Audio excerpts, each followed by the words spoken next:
Hello everyone, welcome back to fun and chill. And आज मैं explain करने वाली हूँ मानवत मर्डर वेब सीरीज, जो कि थ्रिल और सस्पेंस से भरी हुई है। 7 मर्डर्स हो चुके हैं और सस्पेक्ट पूरा गांव है।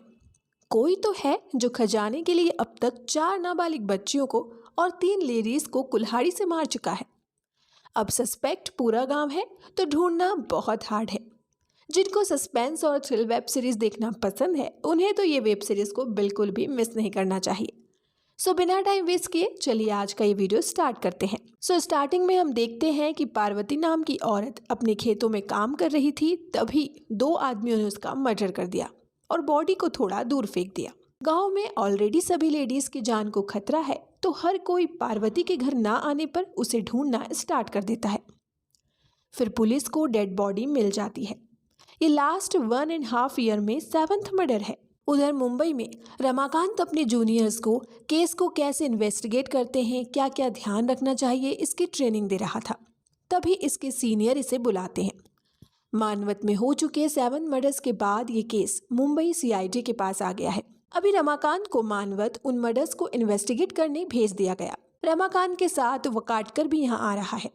रमाकांत को अब तक की इस केस की इन्फो से लगता है कि ये केस किसी काले जादू से जुड़ा हुआ है, क्योंकि सभी विक्टिम्स को कुल्हाड़ी से मारा गया है और उनके प्राइवेट पार्ट्स पर मारकर वहां से ब्लड निकाला गया है।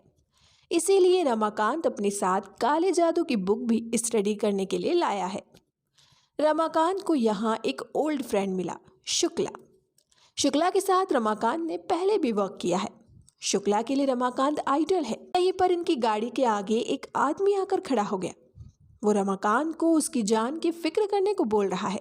पता नहीं क्यों इन लोगों को इस पर शक क्यों नहीं हुआ। सबसे पहले इसे पकड़ लेना चाहिए था। क्यों फालतू धमकी देकर निकल गया? शायद इसीलिए जाने दिया होगा क्योंकि यहाँ के लोगों का पुलिस से विश्वास उठ चुका है। कोई पुलिस वालों को पानी भी पीने को नहीं देगा। फिर इस केस को इन्वेस्टिगेट कर रहे स्टेट सीआईडी ऑफिसर पोंग से बताते हैं कि इन्होंने सबसे पहले 2 लोगों को शक की वजह से अरेस्ट किया था, उत्तम राव बराठे और उसकी सेकंड वाइफ रुक्मणी बाई। उत्तम राव का शराब का धंधा है, पर आज तक पुलिस उसकी फैक्ट्री या उसके माल को पकड़ नहीं पाई। जब भी कभी रेड की है तो वहां कुछ नहीं मिला। पुलिस को शक हुआ था क्योंकि जब भी किसी विक्टिम का मर्डर हुआ है, तब लोगों ने उत्तम राव के यहाँ से ब्लैक मैजिक की वॉइस सुनी है। ऐसी अफवाह है कि उत्तम राव के वाड़े में पीपल के पेड़ के नीचे खजाना है। बट जब केस कोर्ट में गया तो कोई भी उसके अगेंस्ट नहीं बोला। इनको सबूत नहीं मिल पाए। ऊपर से उत्तम राव और रुक्मणी के जेल में होते हुए भी 3 मर्डर्स और हो गए। इसीलिए उत्तम राव को छोड़ना पड़ा। बट पोंगसे ने कोर्ट से इतनी तो परमिशन ले ली थी कि जब तक केस सॉल्व नहीं होता, उत्तम राव और रुक्मणी को मानवत से दूर रहना पड़ेगा। उत्तम राव शराब के धंधे से अलग पॉलिटिक्स में सही लोगों की चापलूसी करके खुद भी नगरपालिका का चेयरमैन बन गया है। उत्तम राव रुक्मणी को एक छोटी सी बस्ती से लेकर आया था। गांव में सभी से ज्यादा पैसे उन्हीं के पास है, तो कोई भी उसके अगेंस्ट नहीं बोलेगा। फिर सभी अपने अपने घर चले गए। यहाँ इन पर कोई छिपकर नजर रख रहा था। फिर उत्तम राव और रुक्मणी को दिखाया जाता है। इनको मिलने लॉयर आया है। इन्हें जल्दी मानवत वापस जाना है। उत्तम राव का काम वहां भी रुक्मणी की सिस्टर समिंद्री बाई देखती है। बट उत्तम राव को किसी भी बाहर वाले पर ट्रस्ट नहीं है। ये तो जल्द मानवत जाकर अपना धंधा वापस अपने अंडर लेना चाहता है। अभी लॉयर ने कोर्ट में पिटीशन तो डाल दी है, जल्द ही कोर्ट हियरिंग होगी, तब फैसला आएगा। नेक्स्ट डे जब रमाकांत यहाँ से पुलिस स्टेशन के लिए गया तो एक आदमी अंदर चला गया। इसने डॉग को बस अपनी आंखों से डराकर भगा दिया था। उधर मानवत पुलिस स्टेशन में तो रमाकांत के आने पर शहनाई बजाई जा रही है। इतना बड़ा ऑफिसर जो यहाँ आया था। तब रमाकांत को ये चापलूसी बिल्कुल भी पसंद नहीं आती। वो गुस्सा होकर सीधा फर्स्ट विक्टिम की डेड बॉडी जहां मिली थी उस जगह इन्वेस्टिगेट करने चला गया। यहाँ 18 मंथ्स पहले एक 8 साल की बच्ची की डेड बॉडी मिली थी। बच्ची 2 दिन से गायब थी। जब डेड बॉडी मिली तो फादर को आइडेंटिफाई करने के लिए बुलाया गया। बच्ची के फेस पर कई बार मारा गया था ताकि बॉडी आइडेंटिफाई न हो पाए। बट गया के फादर ने गया की बॉडी के बर्थ मार्क से आइडेंटिफाई कर लिया था। 2 डेज तक गायब करके गांव के ही किसी आदमी ने रखा होगा। बच्ची के प्राइवेट पार्ट्स पर कॉटन लगी हुई मिली थी। उस टाइप की कॉटन उत्तम राव के खेतों में भी होती है, इसीलिए उत्तम राव हमेशा पुलिस का फर्स्ट सस्पेक्ट रहा है। इस जगह एक साइड उत्तम राव के खेत है और दूसरी साइड श्रीरंग बराथे के। तभी रमाकांत की नज़र पास के एक छोटे से मंदिर पर पड़ती है। मानवत का सीनियर इंस्पेक्टर प्रांजय बताता है कि यह पंद्रिया एरिया है, मतलब ऐसी जगह जहां लोगों का मानना है कि पेड़ के नीचे खजाना है, पर इस मंदिर को कोई नहीं पूछता। पर आज यहाँ कुछ तो पूजा का सामान रखा हुआ है। रमाकांत मानवत में और कितने ऐसे एरिया हैं उनकी लिस्ट बनाने को बोल देता है। फिर रमाकांत ऐसे आदमी के बारे में पूछता है जो यहाँ ब्लैक मैजिक जैसा काम करता है। पुलिस ने उसे कच्चू बाको से भी पूछताछ की थी, बट कुछ पता नहीं चला। अभी रमाकांत कच्चू बाको को वापस क्वेश्चन करने के लिए बुलाकर लाने को बोलता है। फिर नाइट में एक आदमी ने आज फिर से एक बच्चे को उठा लिया। बच्चे के पेरेंट्स हेल्प के लिए चिल्लाने लगे थे और उस आदमी के पीछे भी भागे तो वो आदमी पकड़ा गया। लोग उसे पेड़ से बांधकर जिंदा जलाने वाले थे, तभी रमाकांत यहाँ बाकी टीम के साथ आ जाता है और फायर करके भीड़ को रोक देता है। फिर रमाकांत बंसी को पुलिस स्टेशन में जाकर उससे अकेले क्वेश्चन करता है। किसी को भी उस रूम में एंटर नहीं करने देता। पर शुक्ला को तो रमाकांत जैसे इंस्पेक्टर बनना है। यह तो दूर से रमाकांत को इंटेरोगेशन करते देखना चाहता था, बट रमाकांत के साथ आया हुआ ऑफिसर वकाट कर शुक्ला को अंदर नहीं जाने देता। रमाकांत को किसी का भी रूम में होना पसंद नहीं है। वकाटकर बताता है कि रमाकांत ने आज तक कभी किसी से क्वेश्चन करने के टाइम हाथ नहीं उठाया। रमाकांत क्रिमिनल साइकोलॉजी को यूज़ करता है। कभी क्रिमिनल्स को अपना दोस्त बना लेगा, कभी साइलेंटली घंटों तक बैठा रहेगा और तब क्वेश्चन करेगा, या फिर क्रिमिनल के चारों साइड घूमने लगेगा। मतलब जैसा क्रिमिनल वैसा ही उससे इंटेरोगेशन। अभी अंदर रमाकांत आज बंसी से फ्रेंडशिप वाला बिहेव कर रहे हैं। बंसी को ट्रस्ट दिलाता है कि रमाकांत उसकी सिचुएशन समझता है। तब बंसी रोते हुए सब बोल देता है। बंसी ने पहले भी बच्चे को किडनैप करने का ट्राई किया था और लोगों ने उसको मारा भी था। सीनियर इंस्पेक्टर प्रांजय ने भी बंसी को उठाया था, पर बिना क्वेश्चन किए बस 3rd डिग्री देकर छोड़ दिया। बंसी बोलता है कि ये बच्चे को मारने नहीं वाला था, इसने किसी को नहीं मारा। पर अगर अभी गांव गया तो लोग इसे जिंदा जला देंगे, तो पुलिस इसे कुछ डेज यहीं रखे। अब घंटों तक इंटेरोगेशन करने के बाद रमाकांत बाहर आता है। ये बंसी के अगेंस्ट बच्चियों के साथ गलत काम करने के केस बनाने को बोलता है। बंसी खूनी नहीं है। बंसी के पास 2 मर्डर्स के टाइम अपने लिए कुछ गवाह हैं जो बता सकते हैं कि बंसी तब उनके साथ था। अभी उत्तम राव और रुक्मणी को दिखाया जाता है। उत्तम राव को रुक्मणी की सिस्टर समिंद्री बाई पर ट्रस्ट नहीं है। वो एक बार इसके धंधे के हिसाब में थोड़ा गड़बड़ कर चुकी है, तो यह तो अब अपनी फर्स्ट वाइफ के बच्चे जयान को धंधा संभालने को देने वाला है। इससे उत्तम राव और रुक्मणी दोनों ही खुश नहीं है। इनको अपना बेबी चाहिए, बट रुक्मणी को अभी तक कोई बेबी नहीं है। रुक्मणी जोर जोर से रोने लगती है, इसको अपना बेबी चाहिए। फिर इसने नाइट में ही कुछ पूजा करनी स्टार्ट कर दी, ब्लैक मैजिक की जैसी पूजा। उधर समिंद्री बाई के पास मानवत का सीनियर इंस्पेक्टर प्रांजय हफ्ता लेने आ गया। ये बिकाऊ है और इसी की वजह से आज तक उत्तम राव का धंधा पुलिस के हाथ नहीं लगा। ये समिंद्री बाई से आज ज़्यादा पैसे मांग रहा है, क्योंकि अभी मुंबई CID ऑफिसर रमाकांत को भी संभालना होगा। बट समिंद्री बाई ने उसे संभालने के लिए कुछ और इंतजाम कर दिया है। प्रांजय समिंद्री बाई को ये भी बताकर चला गया कि पुलिस कच्चू बाको उस तांत्रिक को भी ढूंढ रही है। अभी प्रांजय के जाने के बाद कच्चू बाको यहाँ आ गया। ये वही है जो रमाकांत के जाने के बाद उसके घर में घुसा था। समिंद्री बाई ने वहाँ इससे कोई ब्लैक मैजिक कराया है। जल्द ही उसका इफेक्ट देखने को मिलेगा। अभी समिंद्री बाई कच्चू बाको को कुछ पैसे देकर गांव से दूर भेज देती है ताकि पुलिस इसको ना पकड़ पाए। यहाँ इनकी बातें समिंद्री बाई की बेटी कामले सुन लेती है। इस बच्चे को सीरियस वाले बैड ड्रीम्स आते हैं, ये नाइट में सो नहीं पाती।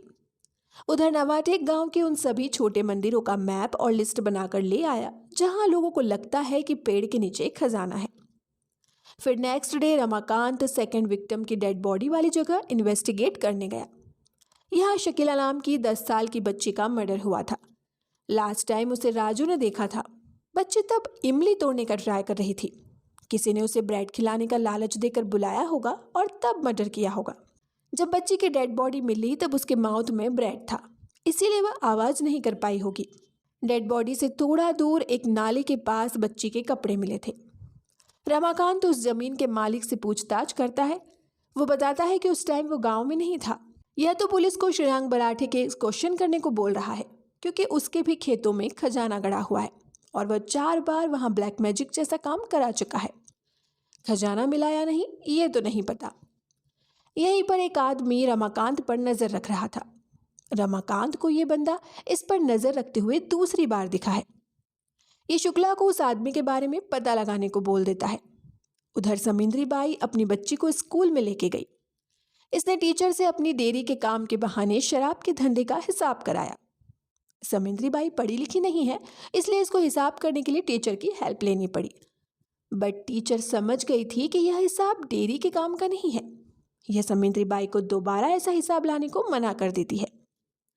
उधर रमाकांत श्रीरांग बराठे से क्वेश्चन करने आ गया।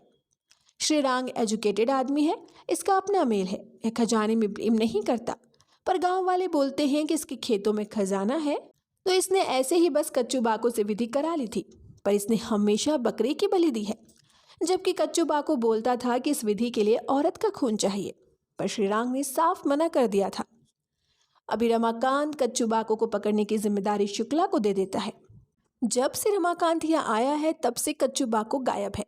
फिर नाइट में रमाकांत की रेडियो की सेल बेड के नीचे गिर गई।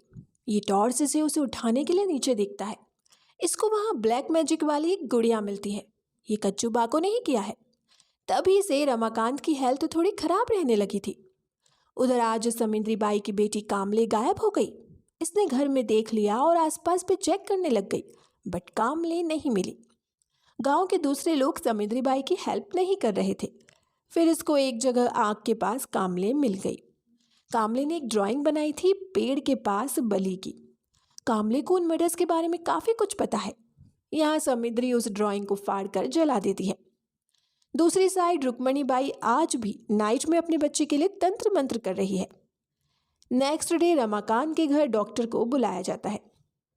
रमाकांत की हेल्थ अभी ठीक नहीं है। डॉक्टर रमाकांत को 4-5 दिन बेड रेस्ट करने को बोल रहा है। बाहर ऑफिसर्स यहाँ के केयरटेकर से क्वेश्चन कर रहे हैं कि ये गुड़िया बेड के नीचे कैसे आई। यूसुफ को रमाकांत का रूम खुला हुआ मिला था, बट इसको लगा कि इसका वहम है, इसीलिए उसने ध्यान नहीं दिया था। आज गांव में भी एक दूध वाले की डेथ हो गई है। वो साइकिल से गिरा और उसका सर पत्थर से टकरा गया, वहीं उसकी डेथ हो गई। इस केस की जांच के लिए शुक्ला यहाँ आया। शुक्ला को डेड बॉडी के पास बहुत ज्यादा शराब की स्मेल आ रही थी। मिल्क के कंटेनर को चेक करने पर पता चला कि हाफ कंटेनर में मिल्क नहीं शराब है। उसने आसपास के लोगों से पूछताछ की कि ये कौन है और किस डेयरी के लिए काम करता है। तब शुक्ला को पता चला कि ये जानकी डेयरी पर काम करता था और वो डेयरी उत्तम राव और रुक्मणी की है। शुक्ला बिना टाइम वेस्ट किए जानकी डेयरी पर खुद चेक करने चला गया। यहाँ जानकी को समिंद्री हिसाब में गड़बड़ करने के लिए धमका रही थी और पूरा पैसा मांग रही थी। फिर डेयरी के और अंदर गया तो इसको यहाँ शराब भी मिल गई। उधर पोंगसे आज कोर्ट जा रहे हैं क्योंकि उत्तम राव और रुक्मणी ने पिटिशन फाइल की है मानवत वापस आने के लिए। आज उसी के कोर्ट हियरिंग है। पोंगसे के पास अभी कोर्ट को दिखाने को कोई भी प्रूफ नहीं है। पता नहीं वहाँ क्या होगा। इधर शुक्ला पुलिस स्टेशन वापस आकर अपने जैसे ऑनेस्ट लोगों को एक जगह मिलने आने को बोलता है। इसके पास बिग न्यूज़ है। दूर से प्रांजि को समझ आ गया था कि शुक्ला कुछ बिग करने का प्लान कर रहा है। ये अपने आदमी को शुक्ला पर नजर रखने को बोल देता है। इधर रमाकांत श्रीरांग से हेल्प लेने आ गया कि कच्चू बाको से कांटेक्ट कैसे कर सकते हैं, पर कच्चू बाको से कोई डायरेक्ट नहीं मिल सकता। उसको बुलाना है तो किसी को कच्चू बाको के आदमी तक ये मैसेज भेजना होगा। रमाकांत श्रीरांग से ही इसके लिए हेल्प मांगता है ताकि श्रीरांग कच्चू बाको को बुलाए और ये कच्चू बाको को पकड़ सके। बट श्रीरांग उस तांत्रिक से तो पंगा नहीं लेना चाहता था। क्या पता वो गुस्से में क्या कर देगा। बट रमाकांत के बोलने पर वो हेल्प करने को मान गया। श्रीरांग ने पहले भी कच्चू बाको से 4 बार ब्लैक मैजिक कराया था, तो कच्चू बाको इसके बुलाने पर जरूर आएगा। उधर शुक्ला ने अपनी टीम बना ली। ये जानकी डेयरी पर रेड करने वाला है। अगर उस डेयरी का कनेक्शन उत्तम राव और रुक्मणी से जुड़ जाता है तो ये केस सॉल्व हो जाएगा और सभी का प्रमोशन पक्का। साथ ही प्रांजय का ट्रांसफर भी हो जाएगा। अभी यहाँ के बॉस प्रांजय नहीं रमाकांत है और शुक्ला को रमाकांत का फुल सपोर्ट है। तो ये लोग कल को जानकी डेयरी पर रेड करने का फुल प्लान बनाते हैं। उधर रमाकांत प्रांजय और पोंगसे के साथ श्रीराम के खेतों में प्लान बनाने गया। आज रात कच्चू बाको यहाँ आएगा और ये लोग उसे चारों साइड से घेर लेंगे। दोनों टीम्स का प्लान बन चुका था। शुक्ला ने अपनी टीम के साथ जानकी डेयरी पर रेड कर दी। वहां रुक्मणी की सिस्टर समिंद्री बाई भी पकड़ी गई और शराब भी। बट कुछ 2-3 आदमी भाग गए थे, लेकिन इन सब का कोई फायदा नहीं हुआ क्योंकि जानकी ने पूरा ब्लेम अपने ऊपर ले लिया कि यह डेयरी इसकी है। उत्तम राव और रुक्मणी को इस धंधे के बारे में कुछ नहीं पता। इसने समिंद्री बाई से अपनी डेयरी के लिए लोन लिया था, तो समिंद्री बाई भी बस इतनी ही इस केस से कनेक्टेड है। शुक्ला का पूरा प्लान फेल हो गया। बस एक बात पता चली कि जानकी ने प्रांजय को पैसे खिलाए थे ताकि यहाँ से पुलिस को हमेशा दूर रख सके। उधर कच्चू बाको काला जादू करने के लिए आ गया। ये लोग उसे पकड़ने ही वाले थे, तभी प्रांजय ने सांप का बहाना करके टॉर्च जला दी और कच्चू बाको को पता चल गया कि यहाँ पुलिस है। प्रांजय की वजह से यहाँ से कच्चू बाको बचकर भाग गया। दोनों का ही प्लान फेल हो गया। शुक्ला के पास अभी कोई प्रूफ नहीं है कि प्रांजय उन लोगों से मिला हुआ है और उनके पैसे खाता है। ऊपर से कोर्ट ने उत्तम राव और रुक्मणी को मानवत गांव आने की परमिशन दे दी है। वो लोग अब वापस आ जाएंगे। रुक्मणी ने वापस आते ही सबसे पहले अपने वाड़े के पेड़ के नीचे मिट्टी डालकर पूजा करनी शुरू कर दी। इसी के साथ वेब सीरीज का फर्स्ट पार्ट खत्म होता है। सो दोस्तों, हमारा आज का ये एक्सप्लेनेशन आपको कैसा लगा हमें कमेंट में ज़रूर बताएं। साथ ही वीडियो को लाइक, शेयर और चैनल को सब्सक्राइब करना ना भूलें। मिलते हैं आपसे एक और नए एक्सप्लेनेशन के साथ। Till then, good bye.